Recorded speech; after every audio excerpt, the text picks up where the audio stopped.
दोस्तों, श्री रामचरितमानस के अनुसार प्रभु श्री राम को मर्यादा पुरुषोत्तम बताया गया है, जिन्होंने हमेशा मर्यादा में रहकर ही अपने कर्तव्य और वचनों का पालन किया। लेकिन दोस्तों, शायद आप में से बहुत कम लोगों को इस बात के बारे में पता होगा कि एक बार प्रभु श्री राम को अपने ही दिए गए वचन का पालन करने के लिए अपने अनुज लक्ष्मण जी को मृत्युदंड देना पड़ा था।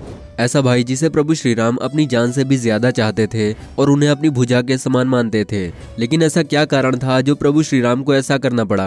दोस्तों, अगर आप भी जानना चाहते हैं उस कारण को जिसकी वजह से प्रभु श्री राम को अपनी जान से भी प्यारे भाई लक्ष्मण को मृत्युदंड देना पड़ा था, तो ये जानने के लिए बने रहना वीडियो में अंत तक हमारे साथ। फैक्ट रिसर्चर के एक न्यू एपिसोड में आपका स्वागत है।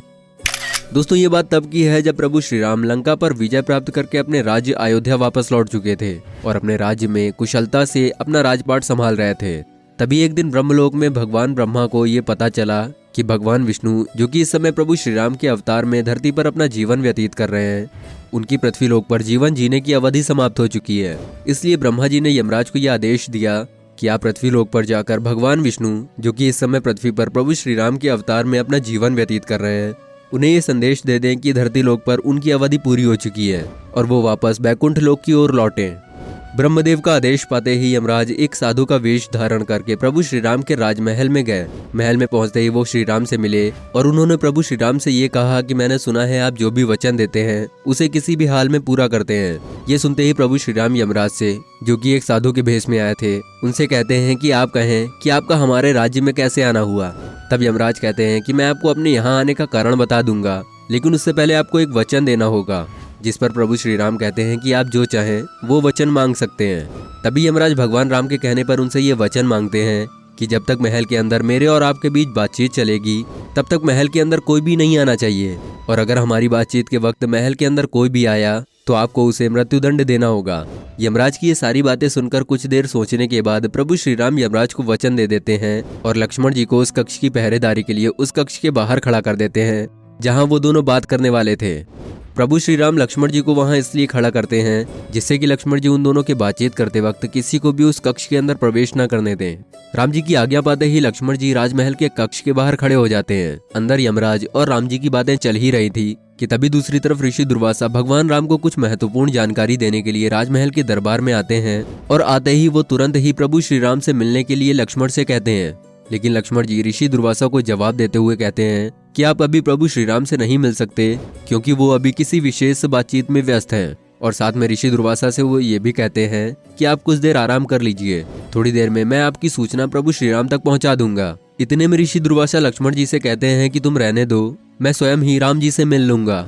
लेकिन लक्ष्मण जी ऋषि दुर्वासा की कई बार जिद करने के बाद भी ऋषि दुर्वासा को उस राजकक्ष के अंदर नहीं जाने देते, जिसके बाद ऋषि दुर्वासा लक्ष्मण जी से बहुत ज्यादा क्रोधित हो जाते हैं और ये कहते हैं कि अगर मुझे तुरंत ही प्रभु श्री राम से मिलने नहीं दिया गया तो मैं अपने श्राप से पूरी अयोध्या नगरी को भस्म कर दूंगा। ये सब सुनते ही लक्ष्मण जी संशय में पड़ जाते हैं और बिना अपनी जान की परवाह किए हुए ही वो अयोध्या नगरी को बचाने के लिए राज दरबार के अंदर प्रभु श्री राम के पास मिलने के लिए चले जाते हैं, जहां प्रभु श्री राम और यमराज जी अपनी विशेष बातचीत कर रहे थे। जैसे ही लक्ष्मण जी ऋषि दुर्वासा का आगमन समाचार लेकर राजमहल के कक्ष में प्रवेश करते हैं तो तुरंत ही क्रोध में आकर यमराज जी वहां से अंतर्ध्यान हो जाते हैं और इस बात पर प्रभु श्री राम भी लक्ष्मण जी पर क्रोधित होते हैं।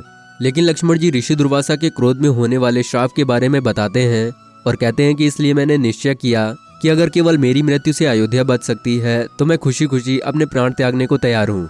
ऋषि दुर्वासा से बातचीत खत्म होने के बाद प्रभु श्री राम बहुत ही बड़ी दुविधा में फंस गए थे, क्योंकि उन्हें अपने वचन के मुताबिक लक्ष्मण जी को मृत्युदंड देना था।